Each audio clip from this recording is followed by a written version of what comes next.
Government medical college అయినా తీసుకొచ్చాడా? ఒక్క government medical college అయినా కట్టాడా? ఆలోచన చేయమని అడుగుతామన్నా. కనీసం ఆలోచన అయినా చేసాడని అడుగుతామన్నా.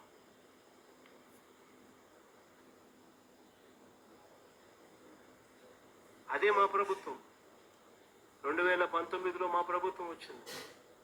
కేవలం 5 సంవత్సరాల అతి కొద్ది కాలం, కేవలం 5 సంవత్సరాల అతి కొద్ది కాలంలోనే మా ప్రభుత్వ హయాంలో ప్రతి జిల్లాకు ఓ గవర్నమెంట్ కాలేజీని తీసుకురావాలని, ఒక టీచింగ్ హాస్పిటల్ తీసుకొని రావాలని,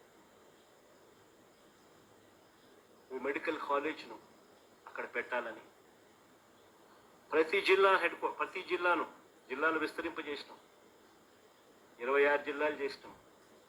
చేసిన ఆ 26 జిల్లాలలో ప్రతి జిల్లాలోనూ కూడా ఒక గవర్నమెంట్ మెడికల్ కాలేజ్ అక్కడ ఉండాలి అని.